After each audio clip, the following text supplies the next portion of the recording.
Thank you, David, Jennifer, Ophia, Lonnie, Ryan, John, Paul, and Ron. That was wonderful. Thank you. And thank you, Anthony, because the sound on that was great. Yes, yes. Happy 4th of July. Actually, it's the 1st of July. Happy 1st of July, but I'm going to talk about 4th of July.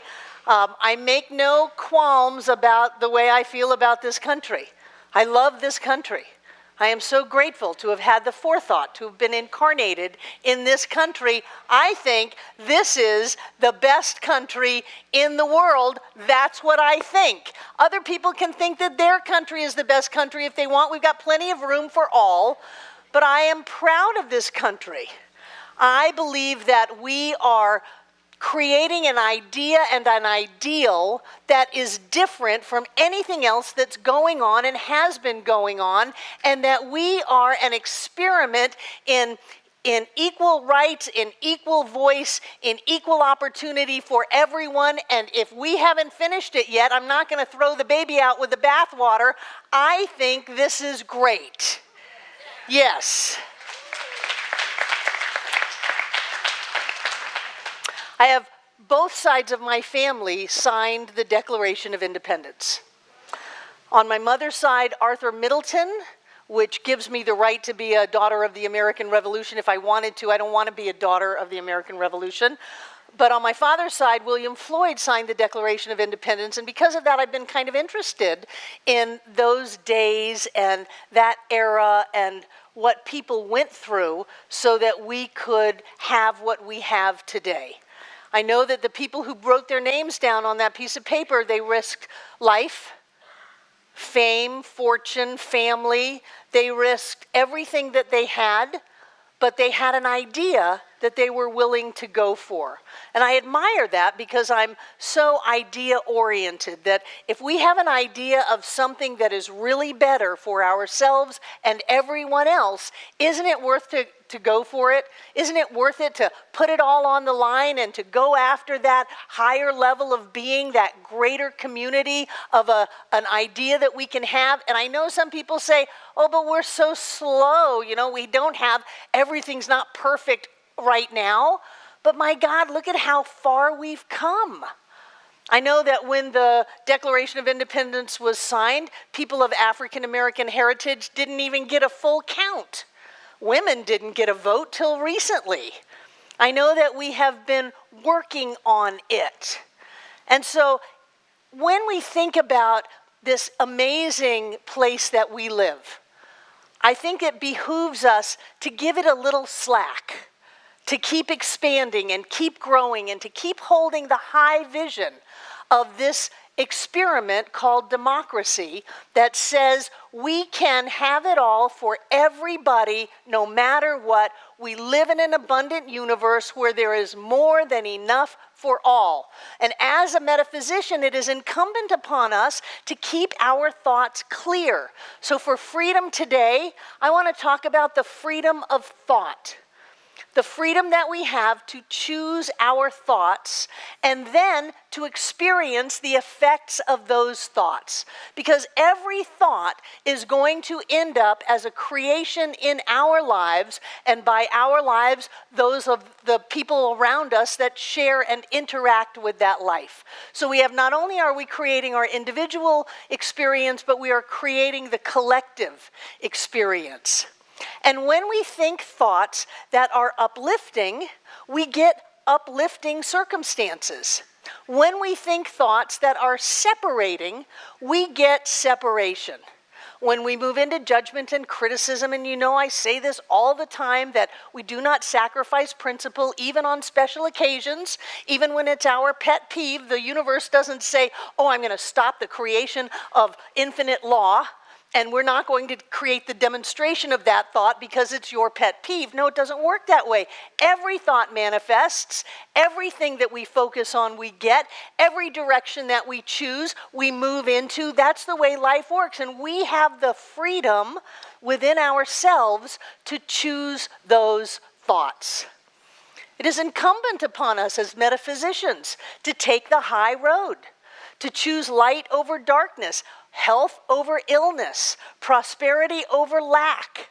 It is incumbent upon us to see the best in everyone. And that's where I get into a little trouble. I get into a little trouble inside of myself. I get into a little trouble with people around me because I hold myself as high as I can to see the best in everyone. And that serves you, serves all of you, serves John, serves me, because I look for the best. I raise it, I praise it, I lift it up, but I cannot stop at the walls of this center. I have to go out into the bigger world. I must. I must look at every person on television and see the best in them, no matter what they just did and what kind of an alert it is. I have to.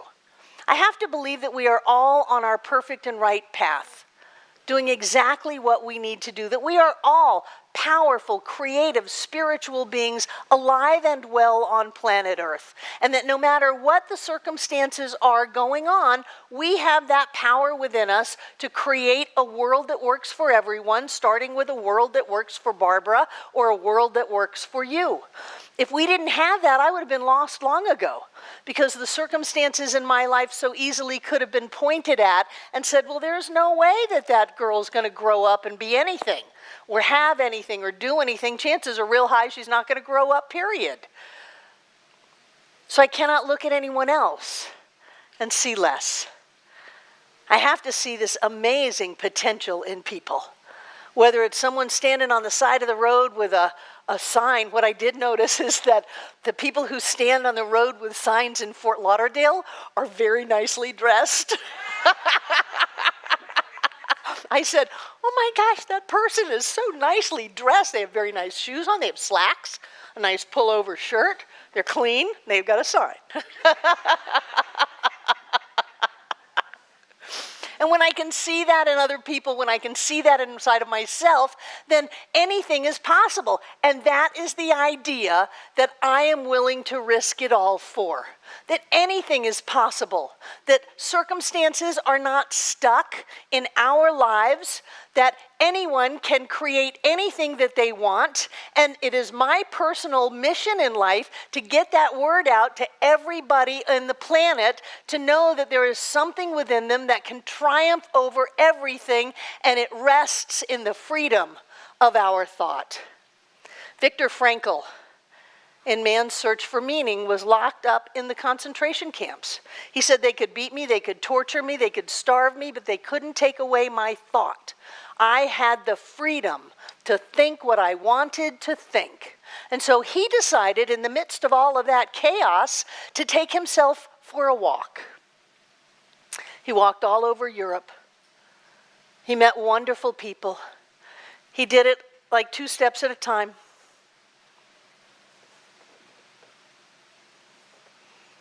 He went to different countries. He experienced different flavors and views and life, because no one can take that away from us. People look at homelessness.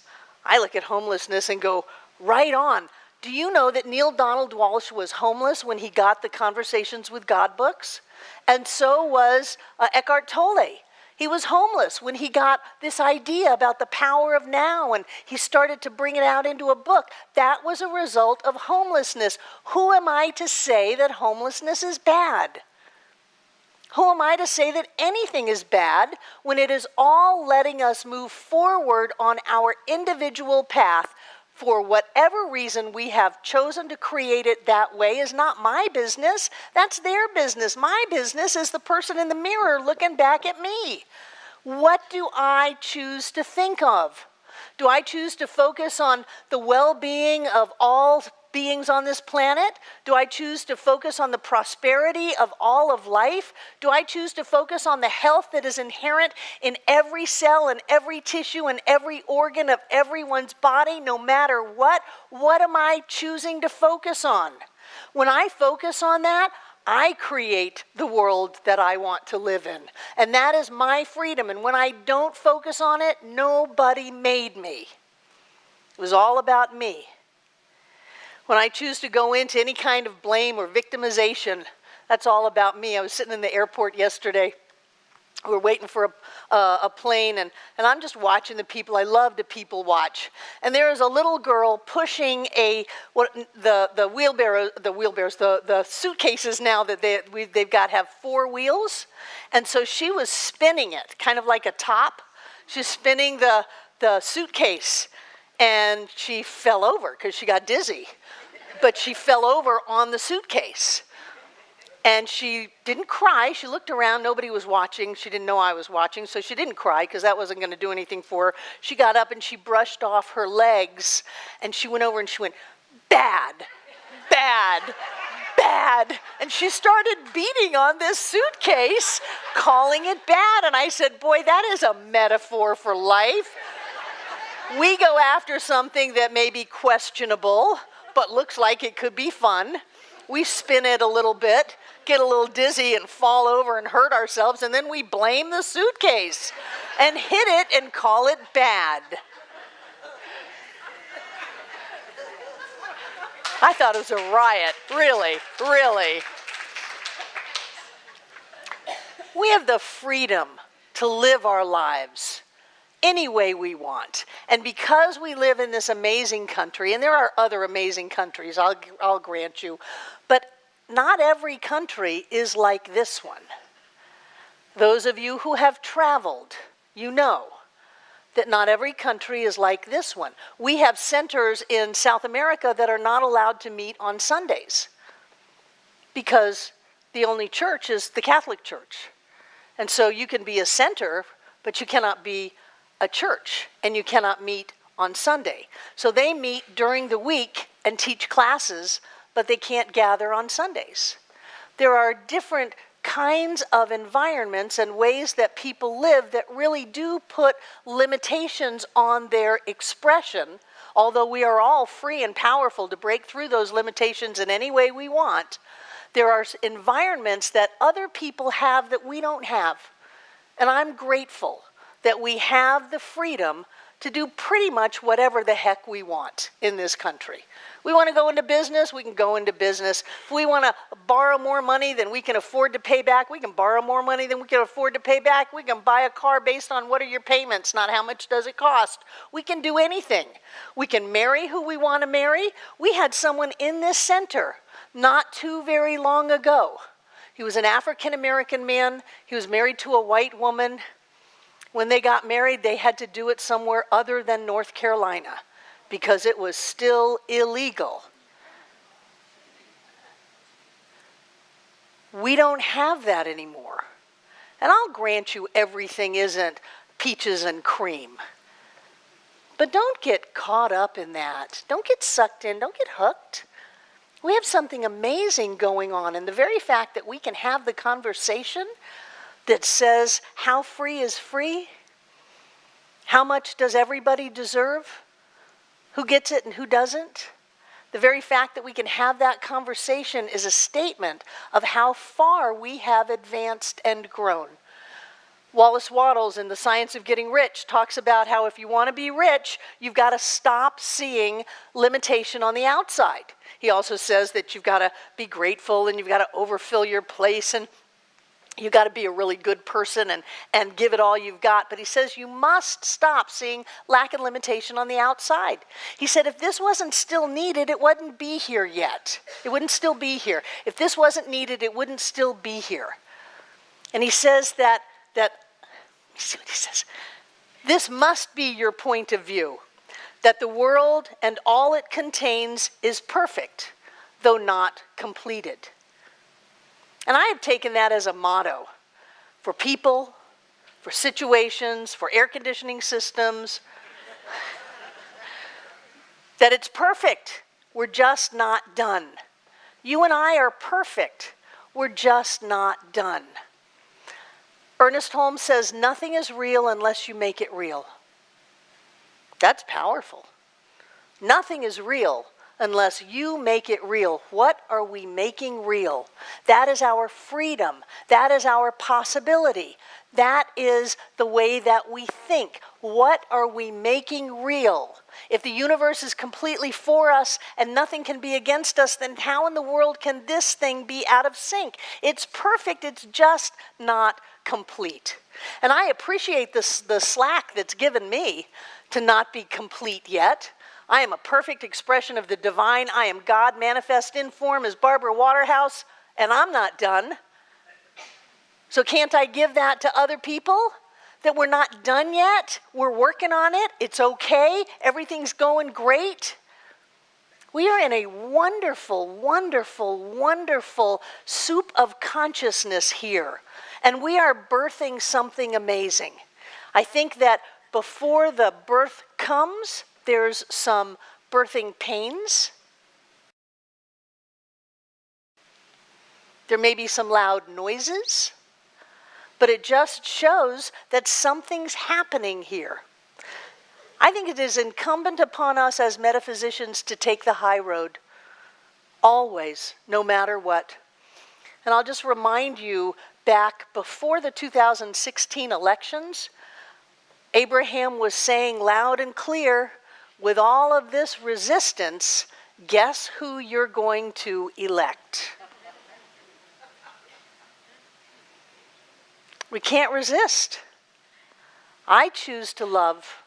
I have put it on myself to find things about our president to love. And I honestly can say, I love Donald Trump. I think he's doing fantastic things. I think he's not finished, but I think he's perfect. He's not completed, but he is helping us move into a greater level of humanity, of prosperity, of joy and peace than we have ever been to before. And I'm not going to throw the baby out with the bathwater just because I might have some personal opinions. I will hold myself to a higher standard. I will look for the good no matter what, because this is too important to give up on just because of a little petty judgment. And I say that clearly to myself. So I encourage you to remember how much you love living in this country, how proud you are to be an American, what a great idea this democracy thing was, how we have changed the world, and we're not done. We're just getting started, and so it is.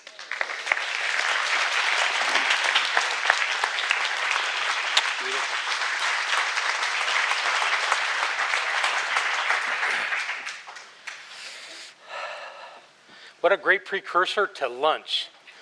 Thank you, that was bold. Very nice. Do we have anyone in the room who's here for the very first time?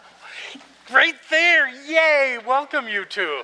Or this gentleman with the big smile and the beautiful beard and the lovely lady next to him. What are your names? Micah and Juno, thank you for being here today. It's so wonderful to have you with us. Now that you've grabbed my entire attention, I'm going to look around the rest of the room and see if there's anyone else. That's right, Alan. Where's Alan? There he is. Hi, Alan. Thank you for being back with us. Good to see you. The 9:30. I have no idea how that could be. Anyone else here for the first time? We're delighted that you all are here, and thank you for being with us. We have a gift for you at the Welcome Center, and we hope you'll come back and see us again. Very nice. All right, so let's take out what we're going to give. And I'll grab this that's over here to go in the basket. And while we're getting ready to do that, let me talk to the people that are watching us on the internet. I want to thank you for checking us out and watching Barbara's talk today. I know that it means something to you because that's the way it works, is that there's value and wisdom in all that we seek in our lives. So thank you for finding our website and being a part of it. And you too can support this center by pushing that donate button, and we invite you to do that. Many people are doing that, and we're seeing up to 10,000 people a month come and visit our website, and we're glad you're one of them. Thank you very much. So we have our basket folks up here this morning, our prosperity acceptors. Take what you're going to give, put it in your hands close to your heart. Let's bless it, because this too is the presence of the divine. Every action, every movement, all things that exist in our lives are that presence, and that includes our money. It includes the prosperity of our lives and that dynamic flow that we each have in our own way. And I'm so grateful for that comes to this center today. Yes, because of all the good that it does for keeping this center and this ministry alive and well, but also what it does for each of us that gives. And knowing that as we give, we receive, that dynamic flow continues. We let that be the truth of our lives. We accept it, we bless it, and we are grateful for it. And in those thoughts, we add to it our investment affirmation that we say together aloud. I freely and joyously give from the abundance and fullness of my overflowing wealth, knowing my gift goes with love as it touches and blesses the world. And so it is.